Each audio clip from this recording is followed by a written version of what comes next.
எல்லா கட்சியிலையும் யாருக்கு சீட்டு கிடைக்கும்னு எதிர்பார்ப்பு ஒரு பக்கம் இருக்க, சீட்டு கிடைக்கலனா என்ன பண்றதுன்னு பல பேருக்கு உள்ளுக்குள்ள ஒரே வருத்தங்களாம் பேசிக்கிறாங்க.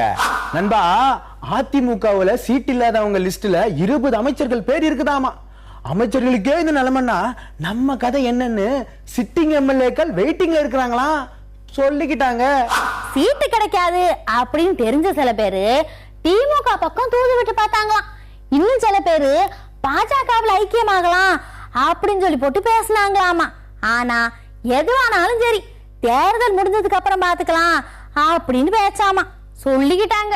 திமுகவிலையும் விழுப்புரம் பொன்முடி, தூத்துக்குடி என் பெரியசாமி, திண்டுக்கல் ஐ பெரியசாமி, இன்னும் பல மூத்த தலைவர்கள் பேரு வேட்பாளர் லிஸ்ட்லயே இல்லையா. அவங்கள சமாதானப்படுத்த நடவடிக்கையும் முடிஞ்சிருச்சான் பேசிக்கிட்டாங்க. ஐயா, அதிமுகவுல யார வேட்பாளரை அறிவிச்சாலும் கட்சியோட தலைமைக்கு கட்டுப்பட்டு பொறுப்பாளர்கள் வேலை செய்யறாங்க. அதனாலதான் அவங்க ஜெயிக்கிறாங்க. திமுகவுல உள்குத்து அதிகமா இருக்குதுன்னு கட்சிக்குள்ள புகைச்சலா இருக்குதான் பேசிக்கிட்டுதாங்க. ஐயா, தலைமை முடிவெடுத்து அறிவிக்கிற வேட்பாளருக்கு எல்லாரும் முழுமையா வேலை செய்யணும் அப்படின்னு அறிவாலயத்திலிருந்து கண்டிப்பான குரல்ல சொல்லியிருக்காங்களாம். எம்பி எலெக்ஷன் மாதிரி உள்குத்து செய்தி ஏதாவது வந்ததுன்னா உடனே கட்டம் கட்டிடுவோம்னு எச்சரிக்கையா பேசிக்கிறாங்க. நண்பா, அதிமுகவுல 5னா திமுகவுல 5, அதிமுகவுல 6னா திமுகவுல 6ன்னு தொகுதிக்கு தொகுதி தொண்டர்களை உற்சாகப்படுத்தும் செய்தி ஒண்ணு உலாவதுதான். போன தடவை 3, இந்த தடவை 5னா சந்தோஷம்னு தொகுதி பொறுப்பாளர்களும் ரெடியா இருக்காங்களா பேசிக்கிட்டாங்க. இன்னொரு பக்கம் மேலிடம் கொடுத்த டார்கெட் படி தேர்தல் நிதி வசூல் பண்ணாத மாவட்டங்களுக்கும் ஒன்றியங்களுக்கும் அறிவாலயத்திலிருந்து ஒழுங்கு நடவடிக்கை நோட்டீஸ் அனுப்புனாங்களாமா.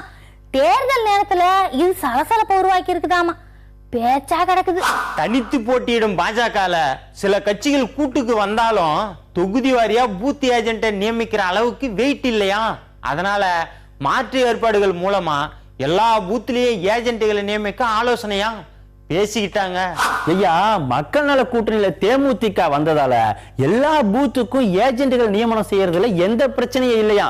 ஆனா பூத் செலவு, தொகுதி செலவு, தேர்தல் செலவுன்னு வண்டி பிரேக் போட்டுதான் பேசிக்கிட்டுதாங்க. ஐயா,